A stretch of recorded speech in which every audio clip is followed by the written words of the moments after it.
হয়ে গেল, তাদের দিয়ে নাচানো হলো, এদের কপালে তখন টিপটা দিয়ে হলো, পেট খালি পিঠ খালি, এই যে কপালের উপরে এক মুক্তা, এই মহিলাদের কপালে টিপ দিয়ে দেওয়া হলো, এইখানে দেওয়া হলো সিঁদুর, যার কারণে হিন্দুরা এখন পর্যন্ত ওই সিঁদুর নেওয়া করে না, কিন্তু ভুল, ঠিক কিনা?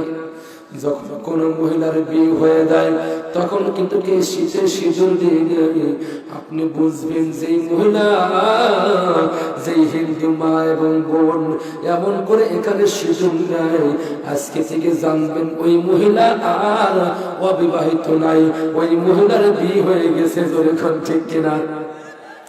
এইবারে কপালে যে টিপ দেওয়া হলো, ওই টিপ দেওয়ার ব্যবস্থা তখন জারি হয়ে গেল, নবী আবার বললেন, না শুনে রেখে দাও, ও মেয়েরা তোমরা শুনে রেখে দাও, খবরদার খবরদার, ওই কপালে তোমরা টিপ পরবে না, কারণ যেই কপাল সিজদা করে আল্লাহকে, ওই কপালে টিপ পড়লে আমার আল্লাহ তার প্রতি দয়া করবে না। বন্ধুরা আমার, ভাইরা আমার, 2 নম্বরে মেয়েদের জন্য যেই সাজগুলো হারাম, 6টা সাজ, তার মধ্যে 3 নম্বরে হলো, অনেক মা বোন আছে পরচুল, তার মানে হলো নকল চুল লাগায়, আছে না? চুল নাই দোষী লাগায়, চুল নাই নকল চুল লাগায়, নকল চুল লাগানো যাবে না রে ভাই। কিন্তু আমি খেয়াল করে দেখলাম আমার দেশের মা এবং বোন, খাস করে আমার খুকসার মা বোনেরা, অনেকে আছে তারা মাথার চুলটা বিক্রি করে, ঠিক কিনা? ওই যে মদন কটকটি ভাজা, পাপড় ভাজাওয়ালা, মালাইওয়ালা আসে, তাদের কাছে মাথার চুলটা বিক্রি করে দেয়। নবী আমারে বললেন, তিরমিজি শরীফের হাদিসের মধ্যে আমার নবী বললেন, যেই মহিলার চুল দেখা যায় ওই মহিলা জাহান্নামে যাবে। মা বোন রে, আপনার মাথার চুল যদি অন্য কোনো পরপুরুষ দেখে, তাহলে আপনি খেয়াল করে রাখবেন আপনার মধ্যে পর্দা নাই, আপনার মাথার চুলগুলো দেখার কারণে আপনাকে জাহান্নামে যেতে হবে। এটা হলো তিরমিজি শরীফের হাদিস। মাথার চুল পরপুরুষকে দেখানো যাবে না, কিন্তু আমার মা বোনরা এখন মাথার চুল বিক্রি করে দেয়। কিছুদিন পূর্বে আমি শুনলাম একজন ব্যক্তি মদন কটকটি ভাজা এমন করে বিক্রি করতে এসেছে। একজন মহিলা গিয়ে বলতেন, ভাই আমার কিছু চুল রয়েছে, চুলগুলো বিক্রি করব। তিনি বলতেছেন, বোন চুলগুলো নিয়ে আসো। এইবার মহিলার চুলগুলো নিয়ে গিয়েছেন, যাওয়ার পরে বলতেছেন, বোন রে, আপনার চুল 100 গ্রাম বুঝতে আর 10 গ্রাম বাকি আছে। ওই মেয়ে বলতেছেন, ভাই আপনি দাঁড়ান, আমি বাড়ির মধ্যে যাব আর আসবো। দোকানদার মনে করছে কিসের জন্য যেন যাবে। বাড়ির মধ্যে গিয়ে ওই মহিলা মাথার চুলটা সব থেকে যেই কি চিরুনি, একেবারে ঘন ঘন চিরুনি, ওই চিরুনি দিয়ে টান ধরছে।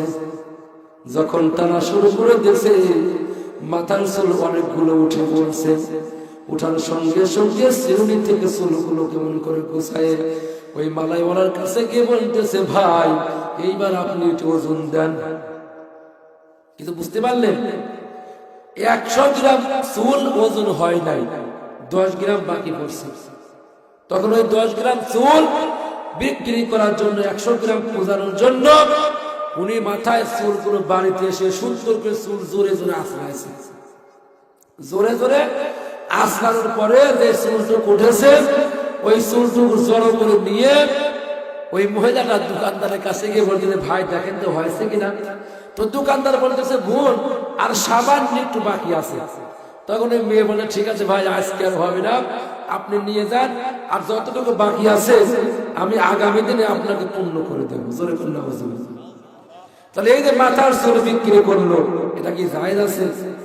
1 নম্বর হারাম কাম। এ কাজ হালাল না হারাম? তাহলে যেই মহিলা নকল চুল লাগায়, সহিহ বুখারী শরীফের হাদিসের মধ্যে এসেছে, সেই মহিলা ওই নকল চুল চালানো তার হারাম। নকল চুল লাগায় সাজুগুজু করে অন্য পর পুরুষকে দেখায়, এটা 1 নম্বর শরীয়ত বিরুদ্ধে কাজ। এটা কখনোই করা যাবে না। এটা মা বোনদের জন্য হারাম হারাম হারাম। 4 নম্বর হলো যেই মা এবং বোন বুড়ো বিলাপ করে, বুড়ো বিলাপ বোঝেন, তার মানে হলো ওই যে বিউটি পার্লারে গিয়ে চোখের বুড়োটা সুন্দর করে কেটে সেরে ঠিক করে নিয়ে আসে। বাড়ির পাশের একটি মেয়ে যদি বলে, দোস্ত তুই কোথায় গিয়েছিলে? দোস্ত বলে, বিউটি পার্লারে গিয়েছি না, একটু আমার চোখের বুড়োটা ঠিক করে আসলাম, বুড়ো ফিলাপ করে আসলাম। এই যে বুড়ো ফিলাপ করে, এই বুড়ো ফিলাপ করা আমার নবীজি অভিশাপ দিয়েছেন। নবীজি আমার বললেন, এরা অভিশাপ প্রাপ্ত ওই নারীরা যারা চোখের উপরে বুড়ো ফিলাপ করে। এই বুড়ো ফিলাপ করা করবে, ওদের সাজগুজগুলো হারাম হয়ে যাবে, ওদের সেজে আর কোনো লাভ নাই। জোরে বলা যাবে নাকি ঠিক কিনা ভাই? 4 নম্বরে চলে গেল।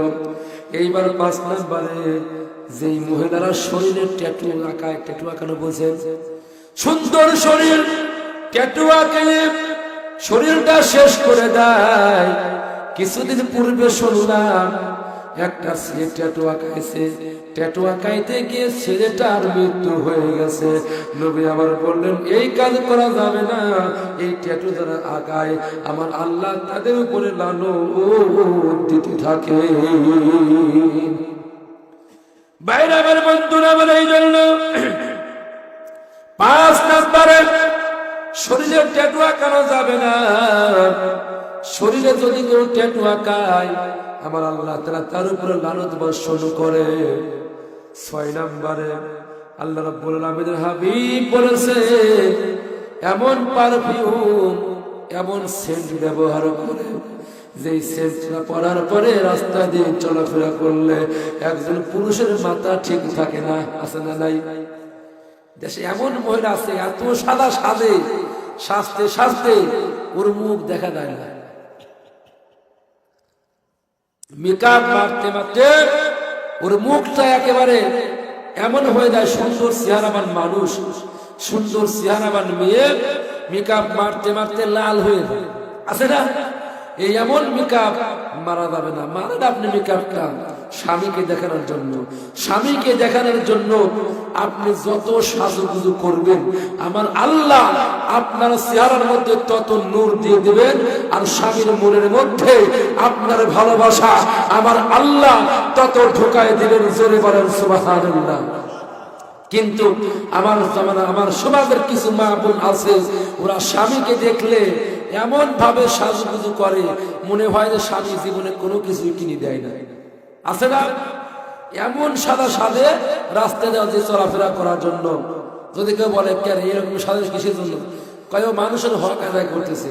আর বাড়িতে যখন আসে, আসার পরে মেয়েটা একেবারে কালো কুৎসিতের মতন মুখ করে বসে থাকে, মনে হয় মেয়েকে খাবারই দেয় না। কথায় কথায় বলে, তুমি আমার কি দাও? হাইরু জাইরু গোলাম, তোর সঙ্গে বিয়ে হয়ে আমার জীবনটাই শেষ। আছে না? আল্লাহর নবী কয়, তোর উপরে লানত, তুই তোর স্বামীকে গালি দিলি। আমি নবী, আমারও মেয়ে আছে, কিন্তু নবী আমার বলেছেন, দুনিয়ার কোন মানুষ তোমরা শোনো রে, স্ত্রীর গায়ে তোমরা হাত দিবা না, স্ত্রীকে শুধু তোমরা আদর করবা। কেননা আমি নবী, আমার মেয়ে হলো ফাতিমা, নবীদের মেয়ে ফাতিমা।